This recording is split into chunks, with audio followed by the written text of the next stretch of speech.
Hey friends, it's good to see you. I'm glad to have you joining me.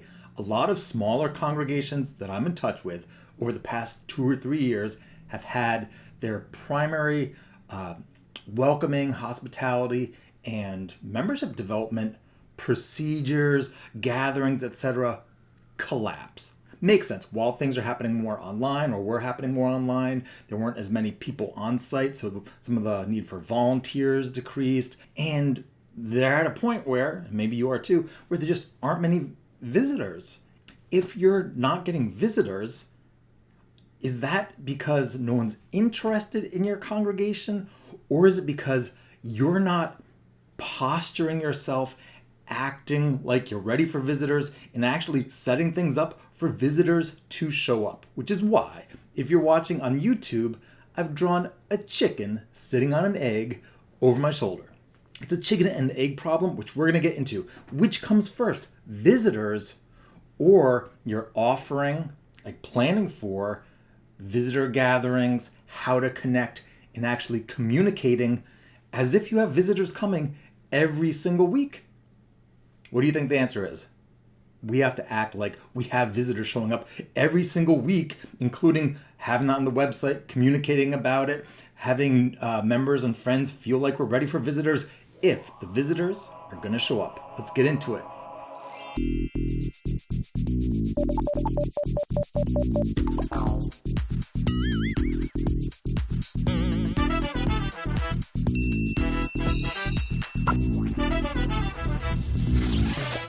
Friends, welcome to episode 23 of the Peter Bowden Show. I'm so glad you're here. I help people lead and grow thriving congregations.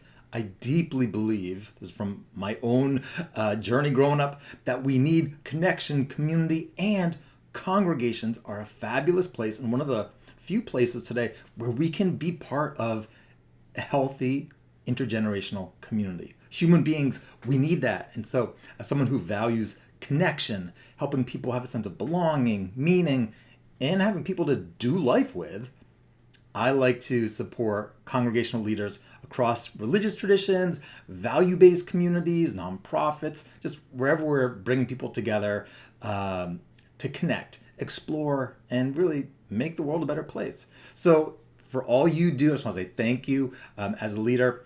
Now, today, in this episode, I want to talk a little bit about just some of the dynamics I'm finding in smaller congregations that have had some of their systems and procedures collapse and some of the challenges getting things going.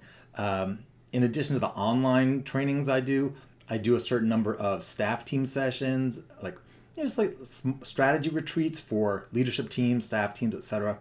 The issues come up, like we have very few visitors, and as I kind of poke and prod, like, well, so let's talk about how you're communicating what your offerings are for visitors. How do they connect? What are your newcomer gatherings? When are your newcomer gatherings? Leaders, like the congregation, clergy, religious professionals, staff, volunteer leaders, they're waiting for the visitors to show up before they have scheduled newcomer gatherings or a standard place and coffee hour to go if you're a newcomer. All these things that are just like, hey, if you're new, this is what to do. They're kind of waiting for the newcomers to come before they come up with a clear plan for what that looks like. And this is an important and to communicate it. So there's this dynamic of, and again, chicken and egg, because there aren't visitors, some of the or weren't visitors over the past 2 or 3 years, including like when we were online due to the pandemic, that the on-site procedures, those kind of fell apart. The volunteers to support visitors, those kind of like fizzled out. They stopped doing their thing, and we got to the point where, well, we're going back to on-site services, maybe with Zoom or live stream too, and there aren't that many people visiting. Not a lot of visitors. Well, if this is the case for you, if you do not have a lot of visitors, what I want you to do with your associated team, staff, volunteers, both, is to look at, are we waiting for visitors to come before we actually come up with a clear process for how we're going to greet them every single week? Like, assume you're going to have 20 visitors this next time you gather, Saturday, Sunday, whenever you gather. how are you going to welcome all those people? However you structure it, whatever your process is for welcoming people. And I'll share a simple way to do this in a moment. I want you as a team to be like, all right, this is what our plan is going to be. Every single Sunday, this is how we're going to welcome, with clarity, newcomers. Anyone who's a visitor, they're visiting on site, at the building, or online, Zoom, however you do it. This is what we're going to do to appropriately, really welcome them in a fantastic, great way. And we're going to list that on the website, the ways that you're doing that. You're going to share that via social media. If you're new, do this. If you're new, do that. And so just those three things.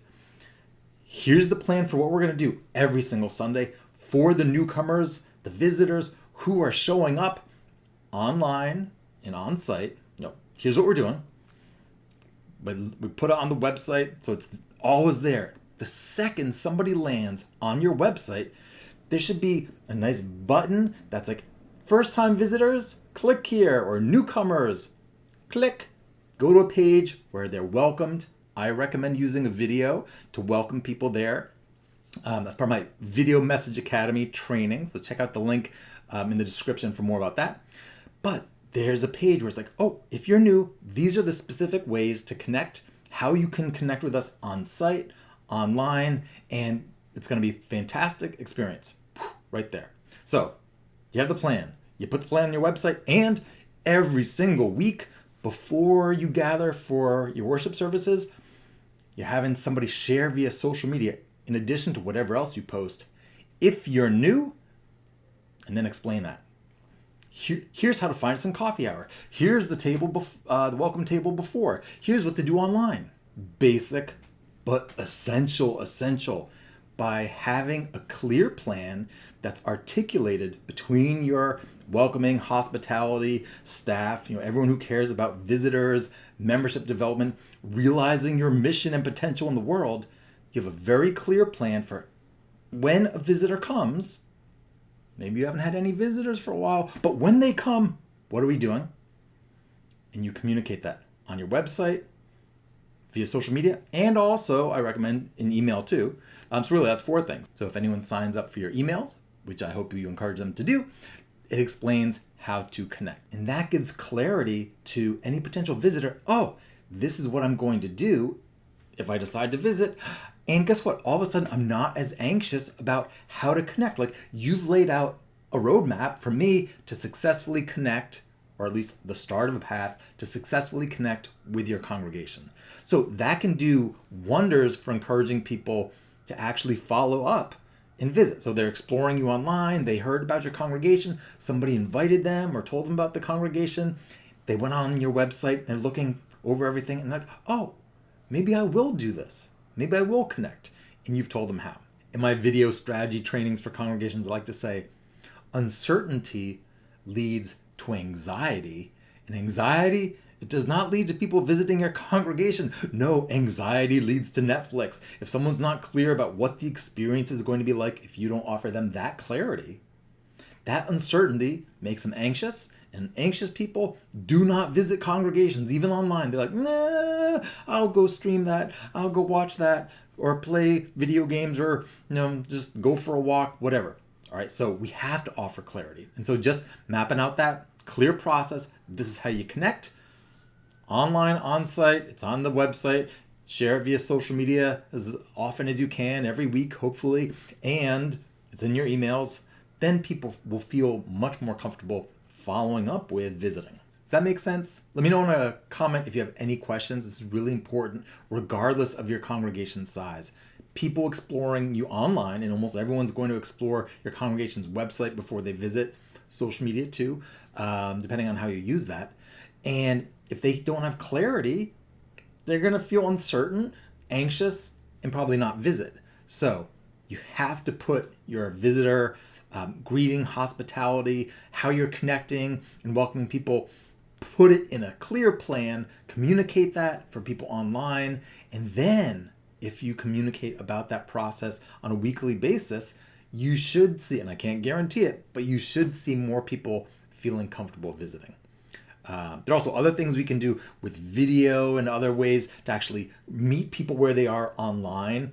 Videos to help people get to know your leaders, information to help them feel more confident about, like, oh, this is what the congregation is like. These are all my questions answered. The more we can offer content in advance of people's visit to reassure them that, ooh, I'm in the right place, more people are actually going to visit. Here's some specific ideas that you can implement if you're a small congregation that does not have any kind of newcomer gathering offered on a regular basis, and you need to get that established quickly. All right, first, just to note that people actually are interested in more informal gatherings as their first entry point. So having a formal, like, newcomer class that you're always trying to get newcomers into a class, that might be a little too structured and formal for first-time visitors. So we need to give them something that's more casual. What I'd recommend is, if you're having a weekend service that's followed by a coffee hour, fellowship hour, some kind of social hour, indoors, outdoors, however you do it, come up with a space where you have a circle of chairs. Maybe it's kind of an open circle, semicircle, that is facilitated by someone working with newcomers, membership, volunteer, etc., where you're simply welcoming, greeting, and introducing newcomers to each other and answering any questions they have. So it's basically like, if someone new comes to your social time following the service, there's a specific place where it's like, oh, over in this corner of our larger hall, or outdoor in this patio, or wherever it is, that you can tell people every single, say it's Sunday, at this time during our fellowship hour, there is a circle or a space for newcomers to come to meet our team, our welcome team, or maybe it's a specific person, say you have a membership coordinator, come meet each other, have some special treats perhaps, and have your questions answered. And so people just know, like, all right, I don't have to think about how I'm navigating this larger congregation and the coffee hour. I just know that I'm going to go to the service, I'm going to go to this circle of chairs, I can go there, I can meet some people, have my questions answered, and if it goes well, I'll do the next step. So that kind of casual circle, drop in anytime, say it's the first 20 minutes of coffee hour, to meet others and have your questions answered by so-and-so or people on our welcoming team. That can be fantastic. And the nice thing about that is you don't have to create this whole other, a newcomer class or this or that. It's just you're carving out a nice little spot in your existing fellowship time. Next, what about online services? If you're using Zoom meetings as the platform for your worship services, after your service is over, I know a lot of congregations that are really using breakout groups as a way to help people during a coffee hour time within Zoom meet in different conversation groups, having some facilitated events, and have a specific newcomer space. So it might be a breakout group that's just like the welcome table, where newcomers can go and connect with your welcome team, have questions answered, meet each other, just like that circle on site, circle of chairs on site. You have a breakout room in your Zoom meeting for your newcomers. Some congregations opt to say, all right, everybody go into breakout groups, and there's a different list of like which breakout groups are available for different committees and activities, conversations, and then people with questions, the newcomers, just stay in the main Zoom meeting. So a couple options there. All right, friends, next, check out my announcement makeover video that's on writing announcements that inspire participation in congregational life. There's a free download included in that video. And the key to growing congregations, which is all about relationship. Relationships grow congregations. That video talks about delivering on connection, community, friendship, and offers specific ways to do so.